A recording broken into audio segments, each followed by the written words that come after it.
All right, so this is Anthony. It's your inspector. Anthony, what do we got today over here? Hi, Christy and Marty. Just going to go over a few things first off, kind of give you an idea of what the property inspection entails. It's a visual inspection, so obviously, we're not tearing holes in the walls or anything like that, but everything that we can open, close, get in, turn on, turn off kind of a thing, I was able to do so. This property is a little different because it's brand new.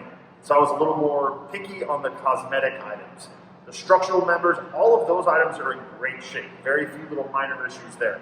But we'll talk about some other things. So on the report, you're going to see two different icons. A blue circle with an eye, general information. An orange triangle with an exclamation point, any defects we found. So with that being said, let's see. You're going to see a bunch of aerial shots. I took photos of your roof and the site with a drone. We do have some substantial stucco cracks in the exterior walls. That would be something for me, because it is brand new, we should, I understand minor cracks here and there, but there's a few areas that I would definitely look to have them addressed and repaired. Shall we go out and take a look at those, or do you want to get those in a bit, or how do you want to go into it? Well, we can. I can definitely show you. You're going to see these on the report. I'm not sure if you can pick that up. Let's go out and take a look. Okay, let's look. All right, we're outside of we're going to call it the back bedroom, the bedroom that is next to the pool. It's not the primary bedroom, so. Correct. So you can see these areas here. Some of this wall is by far, it has the most cracks throughout the property. So this is my area of concern. We're getting a little bit of deflection here, and the stucco's kind of pulling. So this wall, I would recommend having it be resurfaced or something along those lines. Everywhere else, it's pretty common. You're going to see some we call spider cracks, but that was my big area of concern. Okay. Okay, well, we can actually, it's not terrible out here. So we talked about the stucco cracks. The garage is in great condition. The door is functional. We don't have any issues with any firewall breaches, leaks, stains, exposed wiring. Same thing with the roof, which I would expect. It's brand new. No problems. We do have carbon monoxide and smoke detectors throughout the property, which we need to have in the state of California. The water pressure, we want to see anywhere between 60 and 80 pounds, and we're right at 80 pounds. So that's a great thing. You have a tankless water heater. There's one issue that I did find on the tankless water heater. You have what is called a temperature pressure relief valve. It's on every water heater. And what that valve does is, in case there's ever an issue with excessive amounts of pressure, this valve opens up and it expels that pressure. At this point, they did not install a drain line that needs to extend about 6 inches to the floor or to the exterior. So you'll see that. That's a very simple fix. It's very common. I'm sure just the plumber just overlooked it when he was, doing that. The heater and the air conditioning system work great, no problems, and they're brand new, so we would expect that. Kitchen space. All the appliances test properly, no issues, and my whole philosophy, especially behind today, if it's going to leak or break, I want it to happen today. So I was running toilets, flushing toilets 3 and 4 times while I'm running sinks, tubs, and showers. And fortunately, I could not get anything to fail. The laundry, no problems. Obviously, there's not any equipment here, but ultimately, I did not see any damage or any leaks. Do we want to go into that bathroom? Yeah, let's go take a look. Just outside there, and now we are inside the back bedroom to take a look at the shower. Okay. So the shower. So there's a couple things here that, it looks like maybe the glass guys maybe overlooked a few things. So first off, we have a substantial, gap. It's about a good 1/4 inch here between the two pieces. When the water's flowing, I could only imagine if it's coming off of a human, it's going to fly and it will come through these gaps here. Same thing down here. They used some caulking. We are getting a little bit of leakage coming through, and we do not have any type of weather stripping on the base of this door. So when the shower is running, water was spilling. Same thing over here. We have a pretty good gap. Obviously, you can see I can get my fingers in here. I would recommend some type of a strip just to prevent moisture from exiting. So considering that, looking as I am right now with this camera, I can see a significant opening here, and you can put your fingers in over on that side. It sort of looks to me like this piece of glass is the wrong size. That's a good point.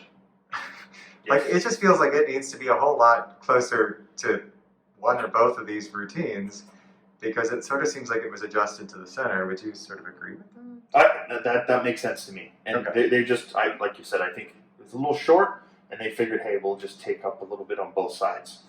But the gap flows through here. We do have some cracks in the shower pan here, but that is what you're looking at is the mortar here that runs along this section, and it goes around the corners as well. So that's just general maintenance, but it's brand new. Well, it's brand new, so that should be caulked out? Is that what Well, what they'll do is they'll probably come back through and fill it with grout. What happens is grout has it constricts over when it dries. So that's what we're seeing right there. And you're seeing it because the moisture is it's pulling everything out. So what I would recommend after it is been repaired, to seal it, to put some type of a sealant down, and that should slow that issue. So Mark's going to swing around here. This is another area, same thing that you can see the gaps. They filled it with some caulking, but same thing. My finger, you can see there's it's nice and tight up top, and then it just kind of falls away there down to about probably 1/4 inch, 1/8 of an inch, but obviously water can find its way through just the smallest opening. So the solutions here are either more silicone caulk, yes, or a different piece of glass that is trimmed, I guess, at the base so that it fits more closely, or... Yeah, or what they would do is, that would probably be the easiest fix. I wouldn't expect them to pull that tile, but, it's more or less, technically it should have all been floated and level at the same time. And the problem right now is just that water is seeping through that a little bit? It can, that is correct, and it is, yes. Okay. Okay. So I believe where everything else in here, that was one item. Let me just switch back to my report. I know you had mentioned the fan in the hallway, Yes. which is right outside. So we'll walk this way. Right above me, here you have an exhaust fan. There is no other switch besides there's one switch here in this closet. I'm assuming So it never comes on. I do not hear it unless it is the quietest exhaust fan I've ever heard. So and that's what I believe that switch is for. So that's one little item you will see on the report. I am curious, what do you think that is even here for? Do you think it's a whole house Well, it's fan? just a little. I just think maybe to move some air out of here. It's almost like it seemed like an afterthought, and I wasn't sure if they thought. My first thought was maybe this was going to be the laundry, but obviously we have this nice large room in here. But it could just be to move any stagnant air out. That's okay. just a thought. Here in the laundry room, like we said, no problems here. Let's go into this bathroom. So this is the front bedroom, front bath.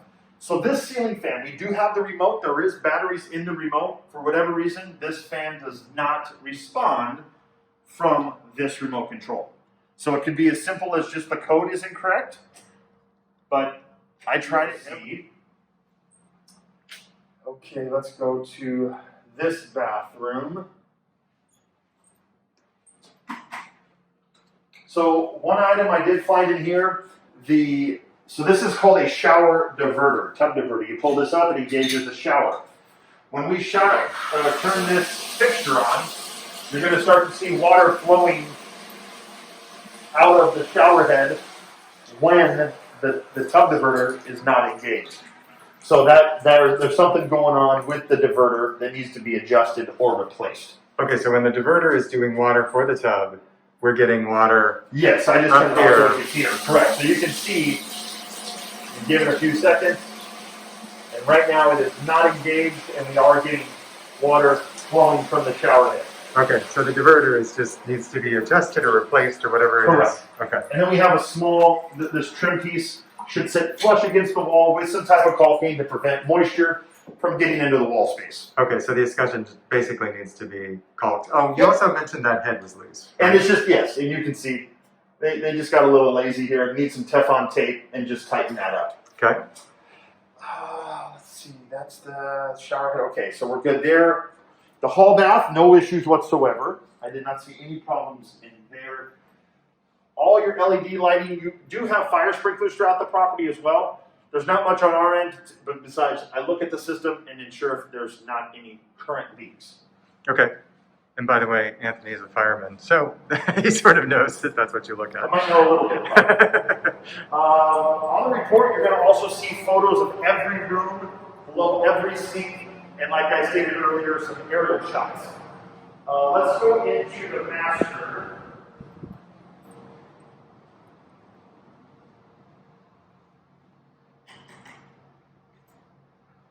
doing a quick look about so you can see it here. Okay, so master. So here on the master, both sinks and vanities, no issues, no leaks. I ran them for probably 5 minutes each. Just being picky because, once again, the home is brand new. This large tempered pane of glass, I was showing Mark, I took the wand off, and it was flowing water through the base, and we were getting, and you'll see photos on there, in fact, you can still see the water standing on the floor. It's just, normally they sit in some type of a trap to prevent this. Right now they just use silicone caulking, and water will seep through there. So that's one item. This shower head you have. Is the solution to that more silicone caulking? I would prefer a track. I mean, that's the right way to do it. Okay. I think over time, the silicone caulking is just going to fail, and you're going to continue to run into these same issues. Okay. But ultimately, I would leave it up to the shower guy. I mean, that's what these guys do. I'm just going off of what I see, and normally I see some type of a channel that the pane of glass sits in. So you have a diverter, just like you would in the tub, but it changes from the handheld shower to the mounted shower head. The problem, if I turn it on, I got soaked. I learned the hard way. So we're getting quite the adequate pressure and volume through this, but this shower head we are not. It's just trickling out. So my thought is either there's something in the line here, or probably the easiest fix, I wouldn't doubt that there's maybe some debris that got inside the shower head that just needs to be cleaned out. Okay. But you will see that on the report. All right. Moving on. We talked about the shower head, or excuse me, we have that. Just want to make sure I didn't miss anything. Water heaters. Okay. So going through there, that's that. The other bathroom's fine, no issues. We talked about the shower head, the cracks. And the same thing, there is a little bit of cracked grout throughout. And this again would be? Just re-grout and then seal. Okay. And then, okay, so with the pool, I ran all of the equipment. Okay. No problems with the equipment. The only issue that I found, and maybe there's a trick to it, but it shouldn't be, is both pool lights did not work. From what I could see from my vantage point, it appears that there was water in both lights. Now, I don't know if these are LED lights. Sometimes the new systems have a colored LED that the bulb is extremely small, and you only really will see it at night. It's not like the old fluorescents or the other type of lights that when you turn them on, you see this big white glow. So I'm not sure if anybody has seen pictures. I would like to just see, hey, if there is an issue, it's that gets addressed. Did you say you thought you saw water in those lights? It appears that there's a light, because I see that quite often when pool lights fail. It'll look like you'll see, it's like a glass half full, and that's the kind of the visual that I'm getting on both lights. Okay. So that's just me going off of what I see currently today. I turned on both lights. The GFI, which is the little circuit breaker for each individual light, it was not tripped. Normally that's tripped if there's a problem. So ultimately it could come down to that they are the new LED type bulbs, and they're extremely dim, and that's why we're not seeing them. But okay. I didn't see them, so I tell you, hey, they don't work, so they can show that they can work. Okay. And then one last thing with the pool, just being extremely picky and being safety conscious, we do not have what is called door alarms that lead to the pool area. You have multiple doors that lead directly to the pool side. Technically, we should have some type of an alarm to note, hey, a sliding door is open and a child may have gone outside to prevent possible drowning. So if you're not going to have children here, hey, it's a different story. But I just want to let you know, as the inspector on the safety side, I would like to see door alarms installed. Okay. Everything else in this home for me would be considered cosmetic, little dings and dents. And like I said, I wrote up quite a few just because the home is brand new. There's some scuffs in the paint, stuff like that. That's really beyond us. But I'll tell you, all in all, it's a beautiful home. I mean, it's turnkey. Obviously, it's new. But some of these shower issues, I think, definitely need to be addressed, just so you don't run into issues down the road of having, moisture intrusion. We don't want to have those problems. So what I'm going to do now is I'm going to send the report to you guys in the next few minutes. Please look it over. If there's some questions, concerns, my information is all over the report. Feel free to reach out to me, and I will get back to you as soon as possible. Great. Thanks again. Thanks, Anthony.